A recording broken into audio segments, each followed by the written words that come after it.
aujourd'hui on se retrouve donc pour une seconde vidéo urbex de ce vlog road trip en Haute-Savoie. Et donc aujourd'hui on se retrouve du coup à un téléphérique, donc voilà, donc assez exceptionnel. Là, on peut voir un peu derrière moi, je spoil un peu. Donc ça a l'air tout à fait sympathique, donc on se retrouve un peu plus tard pour des plans un peu plus concrets.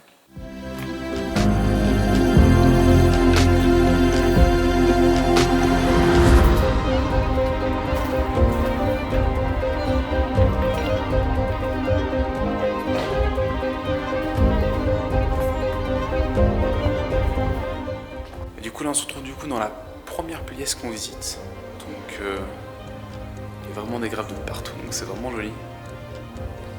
Yes. Donc on visite tout ça, mais regardez un peu ce que ça donne.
Vers une sorte de salle des moteurs qui devait être apparemment ici il y a des dizaines et des dizaines d'années. Et du coup, vous pouvez voir derrière moi une sorte de grande roue. Regardez, je vais vous la montrer. Et ce qui est marrant, c'est qu'il y en a aussi une derrière là, on voit pas trop, et une derrière là. Donc, assez impressionnant ce téléphérique.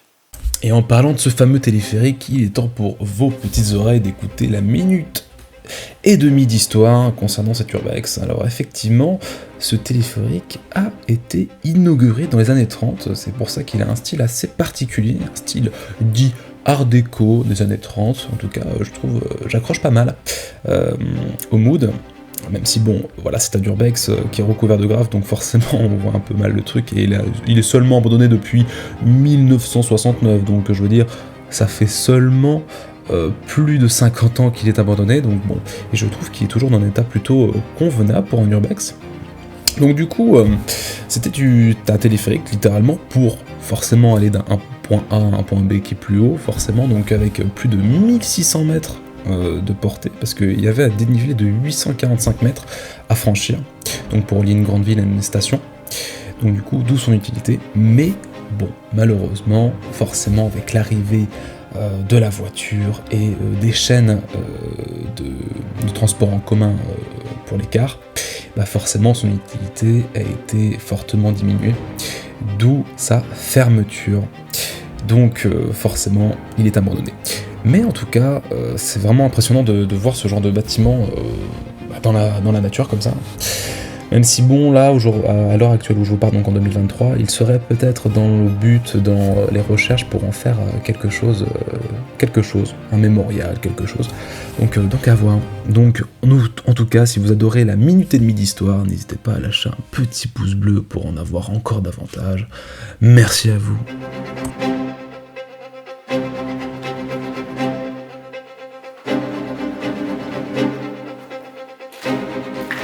Yo mec.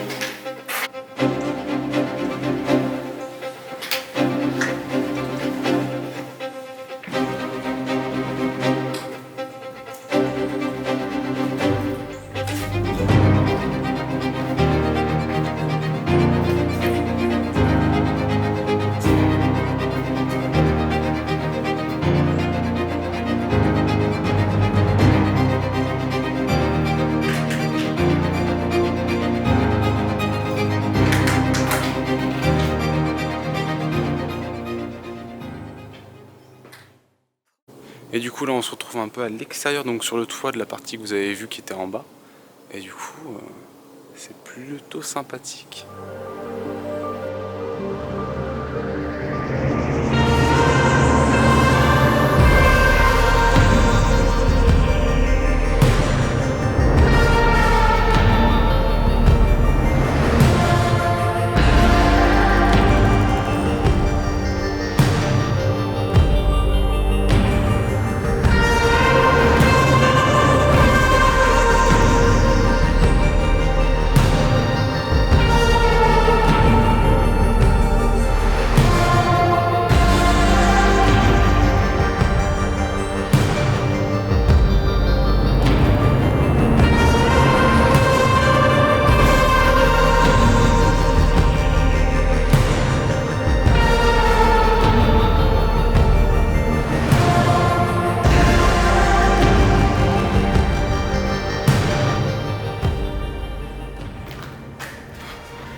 Là on se retrouve un peu dans la salle des machines, là je pense là où il y avait les grosses poulies, les grosses roues pour faire transporter tout simplement les télécabines.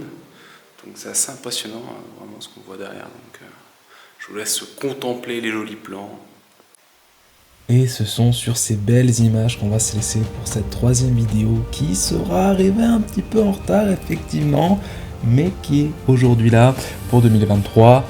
Si elle vous a plu, n'hésitez pas à lâcher votre plus beau j'aime et à vous abonner. La prochaine vidéo arrivera plus vite, c'est sûr. Peut-être à la fin du mois, peut-être début du mois prochain. Ce sera de la randonnée, j'espère.